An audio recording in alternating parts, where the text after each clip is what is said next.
আফসোস ইসালুস সাহেবের মাহফিলে বেশিরভাগ আলোচনা করা হয় আলা ইন্না আউলিয়াল্লাহি লা খাউফুন আলাইহিম ওয়া লা হুম ইয়াহজানুন। যেখানেই যাই ইসালুস সাহেবের মাহফিলে দেখি এই আয়াতের উপর শুধু আলোচনা করা হয়।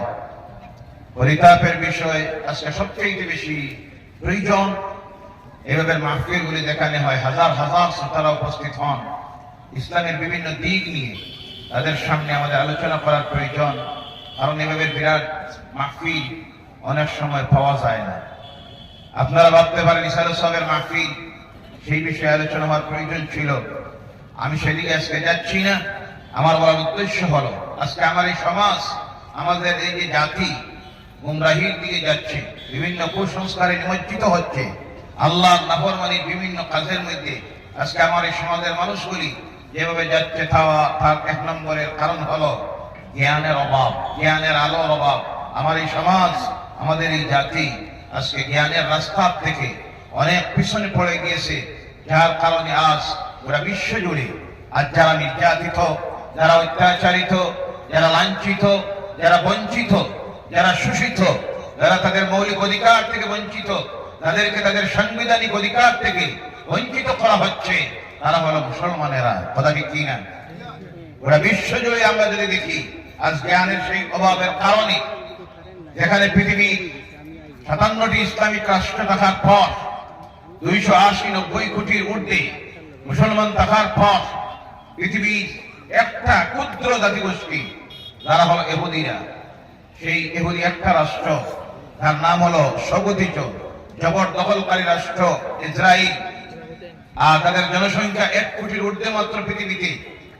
আজ 280-90 কোটি মুসলমানের থাকার পর, 57টি ইসলামী রাষ্ট্র থাকার পর পাওয়ারলেস একটা জাতি তৈরি হয়েছে, পাওয়ারলেস একটা সংস্থা তাদের আছে, ওআইসি। তাদের চোখের সামনে 27-28 হাজারের মতো নিরপরাধ মুসলমানদেরকে বোমা হামলা করে করে শহীদ করে দিল, কিন্তু এর কোনো প্রতিবাদ নাই। বিশ্বজুড়ে কেউ এই প্রতিবাদ করতেছে না, মুসলমানরা করতে পারতেছে না। ইসলামিক রাষ্ট্র নেতারা এর বিরুদ্ধে রুখে দাঁড়ানি, পদক্ষেপ নেওয়ার সাহস হচ্ছে না। তার কারণ হলো জ্ঞানের অভাব। কিসের অভাব?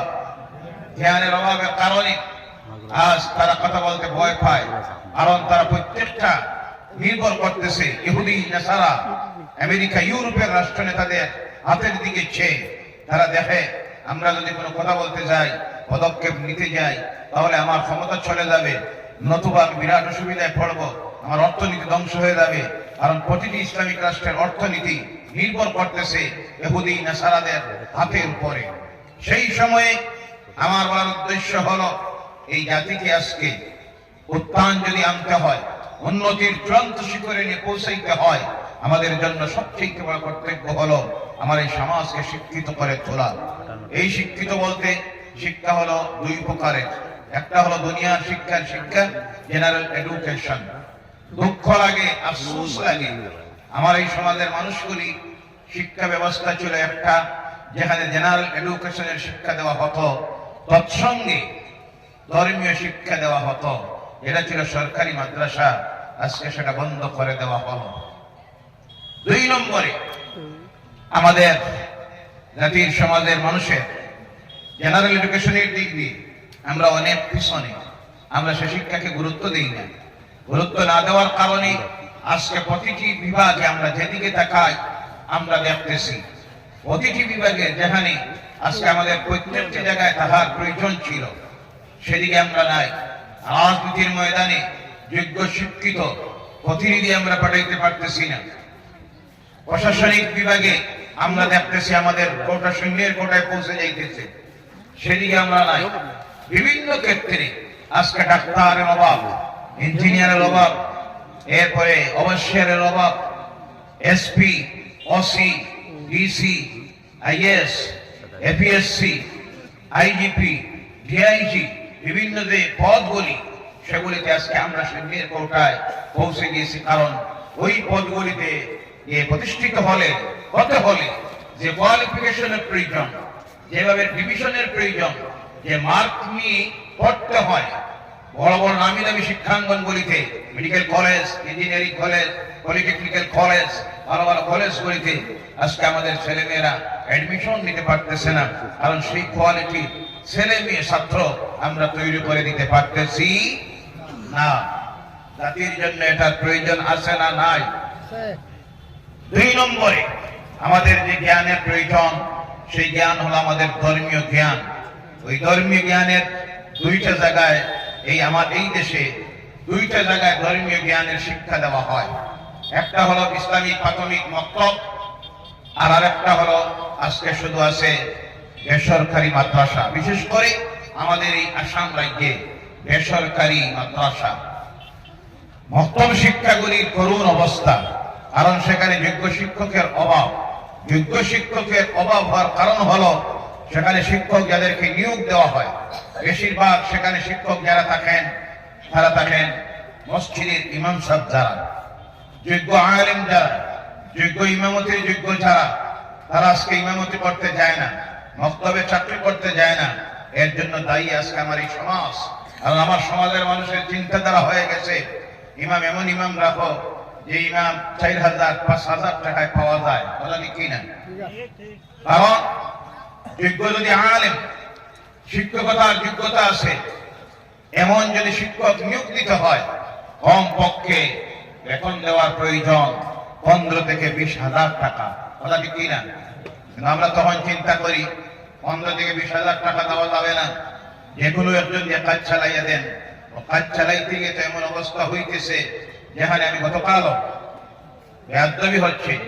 আন্তর্জাতিক খ্যাতিসম্পন্ন মুফাসসিরুল কোরআন, শাইখুল হাদিস, উস্তাদুল উলামা শাহ শফি আল্লামা রাথাবাড়ি সাহেব মঞ্চে উপস্থিত, ওনাকে রাখার পর বেশি দীর্ঘ বক্তব্য রাখাটাই বেয়াদবি হয়, তারপরও কিছু কথা বলতে হচ্ছে। গতকাল আমি বলেছিলাম যে এক ডাক্তারের কাছে রোগী নেওয়া হয়েছে, দাঁতের ডাক্তার। কিসের ডাক্তার? দাঁতের ডাক্তারের কাছে রোগী গেছে। এমন ডাক্তার দেখেন, ডাক্তার ঠিকভাবে হইলে রোগীর অবস্থাটা কি হয়। ডাক্তারের কাছে রোগী নেওয়া হয়েছে, ডাক্তার হলো দাঁতের ডাক্তার। রোগী গেছে 4 জন। কয়জন? 3 জন বাইরে বসেছে, একজন ভিতরে গেছে। যাওয়ার পরে ডাক্তার বলল আমার ভিজিট হইল 10 টাকা। কয় টাকা? রোগীও গেছে, ভাবছে এমন তো ডাক্তার আছে কি যেখানে 10 টাকায় দাঁত দেখানি যায়। কয় টাকায়? যেখানে 10 টাকার ভিজিটের ডাক্তারের কাছে যখন গেছে, যাওয়ার পরে ডাক্তার দাঁত উফরে ফেলবে, ফেলতে গিয়ে যে দাঁতটা রোগ, সেই দাঁতটায় না ধরে, ভালো একটা দাঁতে যখন প্লাস দিয়ে ধরছে, কি দিয়ে ধরছে? প্লাস দিয়ে ধরছে। রোগীর তো এমন চিৎকার চেঁচামেচি শুরু হয়েছে। এর চেঁচামেচি শুনে বাইরে দেখছিল 3 জন রোগী। এরা ভাই আমরা আগের থেকে যান বাসাই গেছে, চলে গেছে 3 জন। ডাক্তার এর দাঁতটা যখন ফেলাইল, অনেক কষ্টে রক্ত বন্ধ হওয়ার পর সেই রোগী আয়নার সামনে গিয়ে দেখে, আহারে ভুলটা তো মারাত্মক করলো, আমার রোগী অসুস্থ দাঁত জায়গায় হয়েছে, বালাটা তো ফালাই দিছে। আচ্ছা যাই হোক, এরপরে ডাক্তারকে বললো ডাক্তার এই নেই 10 টাকা। ডাক্তারে কয় এখন 10 টাকা দিয়ে হবে না, 40 টাকা দেওয়া লাগবে। কত টাকা? 40 টাকা। কেন? তোমার দাঁত ফালানির চিৎকারে আমার 3 জন রোগী গেছে গিয়া। 40 টাকা বার করে দে, আর আফসোস করে আহারে আগে যদি 40 টাকার ডাক্তারের কাছে যাইতাম তাহলে বালা দাঁতটাও রইতো। দিলাম তো দিলাম 40, বালা দাঁতও গেল। আমার সমাজের মানুষের এই অবস্থা হয়ে গেছে। যোগ্যতা সম্পন্ন আলেম, যোগ্যতা সম্পন্ন মক্তব শিক্ষক আমরা রাখি না। চিন্তা একটা, বেতন দেওয়ার। কোনটার? বেতন দেওয়ার চিন্তায় আমরা অনেক সময়, সব না, অনেক সময় অনেক ডিমান্ড রাখে, এর পিছনে ভালোভাবে মাসলা বুঝাইলে নামাজ পড়াও যায় না। মক্তবের শিক্ষক রাখেন, যে শিক্ষকের কাছ থেকে ছাত্র অবস্থা এমন হইতেছে, ওই যে রোগীর যে অবস্থা হয়েছে, এর জন্য মক্তব শিক্ষার প্রতি গুরুত্ব দিবেন। যোগ্য শিক্ষক রাখুন, যোগ্য ইমাম মসজিদে রাখুন, চিন্তাধারা এটাই রাখবেন। এদের মাধ্যমে, মক্তব শিক্ষার মাধ্যমে আমার সমাজের জাতি ছেলে মেয়েদের কাছে ইসলামের শিক্ষা গিয়ে পৌঁছবে। সেটা আজকে গুরুত্ব না দেওয়ার কারণে আমাদের ছেলেমেয়েরা শিক্ষিত হচ্ছে না। 2 নম্বরে বেসরকারি মাদ্রাসা শিক্ষা।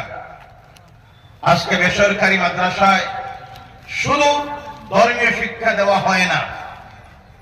আমি আমাদের আজকের এই মাহফিল থেকে দরবারে নিমাইশানপুর থেকে নিমাইশানপুরের সাহেবজাদা তাদের পক্ষ থেকে আমাদের এই রাজ্যের মাননীয় মুখ্যমন্ত্রী ডাক্তার হিমন্ত বিশ্ব শর্মা স্যারের কাছে আমরা এই অনুরোধটা রাখি, আপনি শিক্ষার প্রতি অনেক গুরুত্ব দিয়েছেন। মাননীয় আমাদের আসামের শিক্ষামন্ত্রী শিক্ষার প্রতি অনেক গুরুত্ব দিয়েছেন। শিক্ষায় আপনারা বিপ্লব আনতেছেন, যেখানে আজ বিভিন্ন স্কুলে, কলেজে, হাই স্কুলে শিক্ষক নিয়োগ দেওয়া হচ্ছে। 50, 20, 30 লক্ষ টাকা দিয়ে বিল্ডিং তৈরি করা হচ্ছে। সেই সময়ে আপনাদের প্রতি অনুরোধ, বেসরকারি মাদ্রাসা যেগুলি, সেই বেসরকারি মাদ্রাসাগুলি শুধু ধর্মীয় শিক্ষা দেওয়া হয় না। এই বেসরকারি প্রতিটি মাদ্রাসায় আজ আসাম সরকারের সেবা কোর্সের মাধ্যমে জেনারেল এডুকেশন যাকে বলা হয়, স্কুলের শিক্ষার ব্যবস্থা করে দেওয়া হয়েছে। কথা ঠিক কি না? জি, আপনাদের জানা আছে না নাই? প্রত্যেকটি মাদ্রাসায় শুধু ধর্মীয় শিক্ষা দেওয়া হয় না, কোরআন হাদিসের শিক্ষা শুধু নয়, প্রতিটি মাদ্রাসায় আজকে জেনারেল এডুকেশনের English, mathematics, science, history, Bangla, কমপক্ষে 5টা জেনারেল এডুকেশনের শিক্ষা দেওয়া হচ্ছে। আমি আজকের এই মাহফিল থেকে আমাদের আসাম সরকারের মাননীয় মুখ্যমন্ত্রী তৎসঙ্গে শিক্ষামন্ত্রীর কাছে আমরা এই অনুরোধটা রাখি, সবিনয় অনুরোধ রাখি, আপনারা বেসরকারি মাদ্রাসাগুলিকে বন্ধ করতে যাবেন না। আপনারা এর প্রতিও যেভাবে শিক্ষাকে গুরুত্ব দিতেছেন, ওই মাদ্রাসাগুলিকে আপনারা টিকিয়ে রাখেন। কারণ সংখ্যালঘুদের প্রতি আপনাদের দরদ আছে। বিভিন্ন সময় সংখ্যালঘুদেরকে আপনারা বিভিন্নভাবে সাহায্য সহযোগিতা দিতেছেন, আমরা দেখতেছি, সমহারে দিতেছেন প্রতিটি জাতিগোষ্ঠীকে। সেইভাবে এই জাতির শিক্ষার যে ব্যবস্থা, ধর্মীয় শিক্ষা, তার সঙ্গে জেনারেল এডুকেশনের শিক্ষা দেওয়া হচ্ছে মাদ্রাসাগুলিতে। এবং প্রতিটি মাদ্রাসা আজকে আসাম সরকারের অনুমোদিত 4টা মাদ্রাসা বোর্ড তৈরি করে দেওয়া হয়েছে। আসামের ডিআইজি সঙ্গে বৈঠক হয়েছে কয়েকবার, আইজিপির সঙ্গে কয়েকবার বৈঠক হয়েছে। সেই বৈঠকে সরকারের দেওয়া প্রতিটি নিয়মাবলীর মাধ্যমে আজকে আমাদের বেসরকারি মাদ্রাসাগুলি চলতেছে। মাঝে মধ্যে সরকার থেকে ইন্সপেকশন আসতেছে, এসপিদের মাধ্যমে বিভিন্নভাবে ইন্সপেকশন আসতেছে। আমরা তাও যোগাযোগ সরকারের সঙ্গে রাখতেছি। তাই আজকের এই মাহফিল থেকে আমাদের আপনাদের মাধ্যমে সাংবাদিক ভাইয়েরা আছেন, প্রেস মিডিয়ার ভাইয়েরা আছেন, তাদের প্রত্যেকের মাধ্যমে আমরা সরকারের কাছে এই অনুরোধটা দাবি জানাই, বেসরকারি মাদ্রাসাগুলিকে আপনারা বন্ধ করতে যাবেন না। গেলে এই জাতির সবচেয়ে বেশি শিক্ষার দিক দিয়ে পিছিয়ে পড়া যে জাতি মুসলমানরা আরো শিক্ষার দিকে পিছনে যাবে। তাই আপনাদের প্রতি অনুরোধ, আজকের এই মাহফিল থেকে সরকার বেসরকারি মাদ্রাসাগুলি শিক্ষার উন্নয়নের জন্য আপনারা যেভাবে গুরুত্ব দিতেছেন, সরকারি স্কুলগুলিতে যেভাবে সাহায্য দিতেছেন, সেইভাবে মাদ্রাসা শিক্ষায়, মাদ্রাসা যেখানে চলতেছে সেখানে সরকারি শিক্ষা যেমন চলতেছে, জেনারেল এডুকেশনের শিক্ষা চলতেছে, আপনারা সকল প্রকারের সাহায্য, সহযোগিতা, সুপরামর্শ ওই মাদ্রাসার শিক্ষা এডুকেশনের প্রতি যদি দেন, তাহলে অনেক ভালো কাজ হবে, এই জাতির শিক্ষার আরো উন্নতি হবে। আপনাদের এই আমার এই কথা, এই দাবির সঙ্গে মত আছে না নাই? কারা কাদের হাত আছে, মত আছে? হাত ওঠান আর বলেন না।